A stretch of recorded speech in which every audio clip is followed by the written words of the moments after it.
xebeedka Hobyo oo saaran badweynta Hindiya isla markaana noqotay degmadii labaad ee loo aqoonsado degmo buuxdo marka laga reebo degmada Seelac oo ka horeysay ayaa waxay soo martay marxalado kala duwan tan iyo markii ay meesha ka baxday dowladii dhexe ee Soomaaliya wixii ka dambeeyay booqashadii magaaladaasi uu ku tagay 2 sano ka hor madaxweynaha Soomaaliya Maxamed Cabdullaahi Farmaajo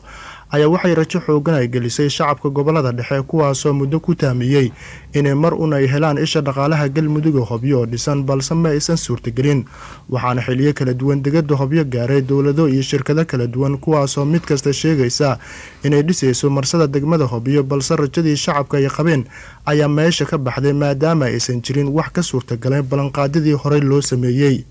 sidoo kale waxaa barbar socday qorshayaal kale oo ay wadeen ganacsato ka soo jeeda deegaanada Galmudug kuwaas oo iskooda isku xilqaamay isla markaana doonayay inay maalgashi ay ku sameeyaan marsada degmada Hobyo si shaqo abuur ay u helaan dhalinyarada ku nool deegaanada dawlad goboleedka Galmudug hay'adda dawlad goboleedka Galmudug ayaa qorsheynaysa in dib loo howlgeliyo degmada Hobyo taas oo dhismaheeda loo galay saxiixadii ugu badnaa abid inkastoo shacabka reer Hobyo ay aaminsan yihiin inaysan muuqan shacab iyo maamul ilaa ay hadda isu xilqaamay sidii loo dhisi lahaa degmada Hobyo waxayna ka codsanayaan ganacsatada ka soo jeeda deegaanada Galmudug inay maalgashi ay ku sameeyaan marsada Hobyo waxaan rabaa ganacsatada bakaaraha oo dabaqada dheer isdul saaray inay Hobyo maalgeliyaan intaas kaliya ka codsanaya dadka u dhashay galkacyo iyo galgaduud waxaan rabaa inay maalgeliyaan waa u jeedaa Maxamed Axmed Sahal oo 1970kii magaalo xebeedka Hobyo ka soo noqday duqa degmada ayaa ka waramaya caqabadii ay soo martay degmada Hobyo isku dayadii xilligaasi fashilmay ee lagu doonayay in lagu dhiso marsada Hobyo wax hor istaagan waqtiga hor istaagna dawladda hore oo dhan midaan qaydinayaan lama arko ilaa dawladii maaragtay maxamed ninka la yiraahdo Alcade ilaa Cabdirashiid ilaa muxuu ahaa kacaankii midaan u qaydinayaan lama arko dekad Hobyo laga sameeyo waayo dekad waxay Hobyo ku taal meel dhexaada oo dekada Boosaaso 700 kilomitir u jidho tan xamarna 700 jidho intaas waa u qaydinayna dekad marba waxaa la keenay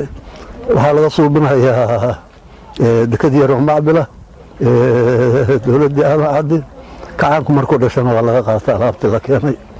meel meeshan waa ku aragtay maan maleynaya meel loogu talagalay in dekada laga dhiso dekad yar laga dhiso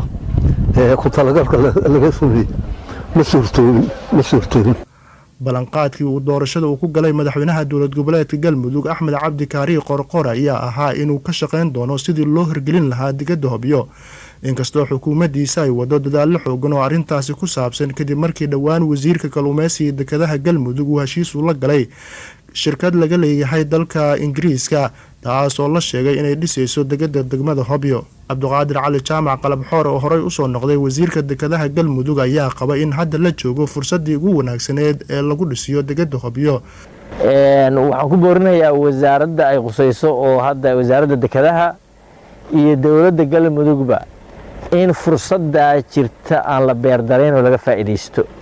maadaama dadkii midaysan yihiin dadkeena wacyigoodii uu dhisan yahay maantay wax kale oo la qabtaa waxaa ka weyn dekada Hobyo oo hawl gasha haddii dekadii ay shaqaysana wax badan baa iska bedelaya deegaanka noloshiisu aan wada ognahay oo amnigu ka mid yahay oo shaqo la'aantu maaragtay shaqo abuur oo wanaagsan baa maaragtay la sameysmaya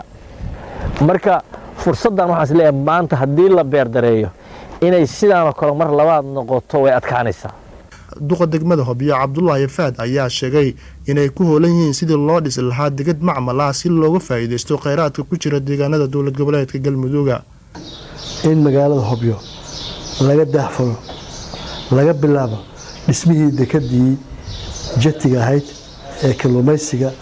ay nooga bixiyeen qarashkeeda dawladda Talyaaniga ama Italian Corporation adilado kalmada Talyaaniga ay u qaabilsan oo 2017kii soo bilaabatay 2018na hawsheeda in la sameeyo loo howlgalay laakiin la sii daran dhacday awgeed in injineeradii ninkii injineerka ee shaqadaas waday oo ku dhintay diyaaradda Ethiopian Airways Galmudug oo kaashanaysa dawladda federaalka Soomaaliya iyo deeq-bixiyaasha taageera Soomaaliya ayaa dadaal adag ugu jira 10kii sano ee la soo dhaafay sidii loo dhisi lahaa degmada Hobyo oo ah hamiga ugu weyn oo ay qabaan shacabka gobolada dhexe ee dalka Soomaaliya. Ha yeeshee ma aysan suurtagelin ilaa iyo hadda wax ka suurtagalay ballanqaadyadaasi oo ku aadan in la dhisiyo degada degmada Hobyo, balse shacabka reer Galmudug ayaa isha ka eegaya halka ay ku dambeyn doonto qorshayaasha lagu dhisiyo degada degmada Hobyo.